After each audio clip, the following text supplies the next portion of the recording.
Once again, good morning to all of you. How are you? All are safe?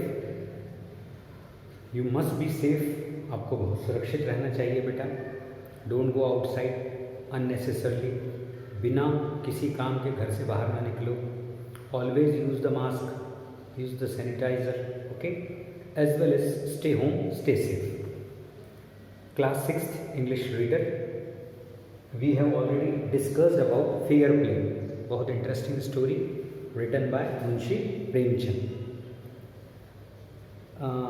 We have already learned, हम यहाँ तक पढ़ चुके थे कि समझू Sahu who purchased the oxen और that बेल खरीदा था उसने from Algu Chaudhary. That oxen was died, वो मर चुका था, and he was not ready to pay the money, और वह पैसा देने के लिए तैयार नहीं था. Both the parties Algu Chaudhary and Samjhu Sahu moved to panchayat. दो लोग पंचायत गए कि भाई वहाँ फैसला होगा. अलगू चौधरी सेड दैट और गिवन और proposed to Jumman that you choose head panch, and intentionally जानबूझकर जुम्मन शेख ने अलगू चौधरी से बदला लेने के लिए जुम्मन शेख को, समझू साहू ने अलगू चौधरी से बदला लेने के लिए जुम्मन शेख को अपना पंच बना दिया.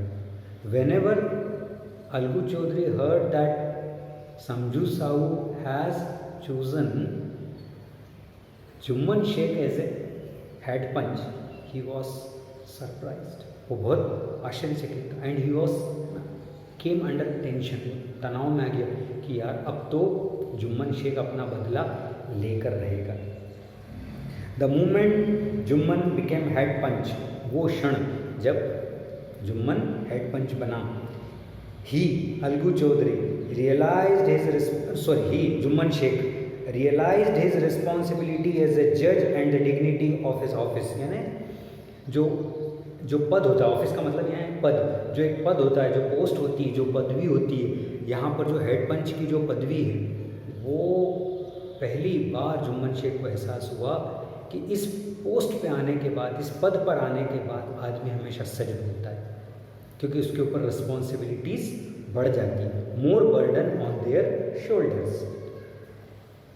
Could he seated in that high place.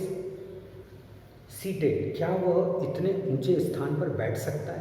अगर बैठ गया पंच के स्थान पर, ऊंचा मतलब पद, ऊंची जगह नहीं, पद, इतना ऊंचे पद पे यदि मैं बैठ गया तो फिर मुझे तो हमेशा सत्य बोलना चाहिए, because my voice is the voice of God. कहते हैं ना कि जो पंच बोलेगा उसके मुंह से परमेश्वर बोलेगा, भगवान बोलेगा. So he thought and thought, have his revenge now. वो सोचता रहा, थॉट, थिंक का सेकंड फॉर्म थॉट. उसने सोचा, he thought, THOUGHT, he thought, सोचा, है ना. और अगर इसका सिंपल प्रेजेंट होता है ही थिंक्स, वह सोचता है. ही थॉट एंड थॉट मतलब प्रोसेस कंटिन्यू चल रही है, उसकी सोचने की प्रोसेस कंटिन्यू चल रही है. वो सोचता रहा. Could I take a revenge, क्या मैं बदला ले सकता, क्या मैं बदला लूँ? रिवेंज मतलब बदला. क्या ये समय है कि जब मैं अपनी खाला के विरोध में जो, या खाला के पक्ष में जो इन्होंने फैसला दिया था और मेरे विरोध में जो फैसला दिया था, क्या मैं अलगू चौधरी को भी वैसा फैसला सुनाऊं? So he thought and thought, have his revenge now. क्या मेरा बदला पूरा होगा? क्या मुझे बदला लेना चाहिए? Should I take revenge? No, he must not allow his personal feelings to come in the way. He must not allow. No, अंतरात्मा, उसके दिल से आवाज आई, नहीं, तुम्हें अपनी व्यक्तिगत बातें इस केस में नहीं लानी चाहिए. ये केस अलग है और तुम्हारी व्यक्तिगत बातें अलग है. No, he must not allow. उसने सोचा नहीं, मुझे अलाउ नहीं होना, मुझे अलाउ नहीं करना चाहिए मेरे मन को कि मैं अपना बदला लेने के लिए सच और झूठ को एक तरफ कर दूं. No, he must not allow his personal feelings, है ना, व्यक्तिगत सोच, personal feeling to come in the way of speaking the truth and doing justice. सत्य की राह में, न्याय की राह में मुझे मेरे मन के भाव नहीं लाने चाहिए। मेरे मन के भाव अलग, मेरा बदला अलग, लेकिन सत्य बोलना अलग बात है। Both Algu and Sahu stated their cases. Both Algu and Samjhu Sahu stated their cases. Stated, STATED, stated means एक प्रकार से बखान करना, बताना, बयान करना, है ना, या पूरा बताना, पूरा एक्सप्लेन करना, पूरा बोलना।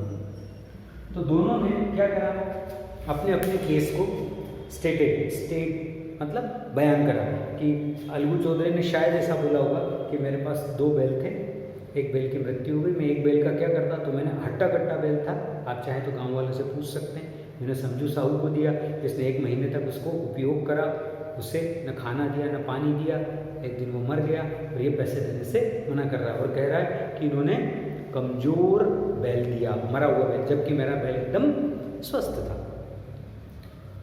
समझू ने बोला, समझू ने अपना बयान बखान करा होगा कि नहीं, मुझे जो बैल दिया था वो काफ़ी कमज़ोर था, उसके भी 2 4 5 लोग बोले, आप इनसे पूछ लो, वो बीमार था, महीने भर के अंदर ही उस बैल की डेथ हो गई, तो मैं पैसा क्यों दूं? दोनों ने अपने अपने बयान दिए। दे वर क्रॉस एग्जामिन, है ना, दोनों से दूसरे लोगों ने क्रॉस एग्जामिन, सवाल जवाब, क्रॉस एग्जामिन मतलब सवाल जवाब। क्रॉस एग्जाम से बनता है एग्जामिन, EX से MIND, एग्जामिन, है ना। अलग अलग तरीके से सवाल जवाब पूछना। क्रॉस मतलब मैं दूसरे पक्ष से पूछूंगा, दूसरा पक्ष मुझसे पूछेगा, क्रॉस। तो क्रॉस एग्जामिन, देवर क्रॉस एग्जामिन, सवाल जवाब, इनसे सवाल जवाब हुए और दोनों ने अपने अपने जवाब दिए। They were cross examine and the case was considered, and case was considered, और फिर केस को पूर्ण रूप से समझ लिया गया कि केस क्या है। अब now the time has come for justice. Who is giving the justice? न्याय कौन दे रहा है? The justice given by Jumman Sheikh. Then Jumman stood up and announced. Stood up, खड़ा हुआ, मैं बता चुका हूँ आपको, स्टैंड का सेकंड फॉर्म स्टूड होता है। आप अगर इन चीज़ों पे ध्यान देंगे तो आपकी वोकेबुलरी बढ़ती जाएगी। स्टैंड, स्टूड अप, स्टैंड मतलब खड़ा होता है या खड़ा हुआ, स्टूड अप मतलब खड़ा हुआ। कौन खड़ा हुआ? जुम्मन। जुम्मन स्टूड अप, तो जुम्मन खड़े हुए। एंड अनाउंस्ड, अनाउंस, ANNOUNCED लग गया, अनाउंस्ड। अनाउंस मतलब घोषणा करी, घोषणा करी। The Jumman stood up, Jumman खड़ा हुआ, एंड अनाउंस्ड, और घोषणा करी।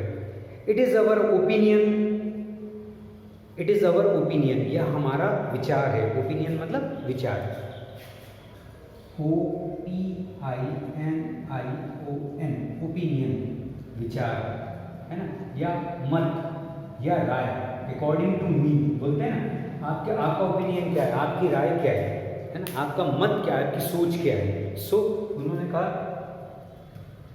It is our opinion. Our मतलब जो भी उसके साथ दूसरे पंच थे, वो हेड पंच था और दूसरे पंच, तो ये हमारा विचार है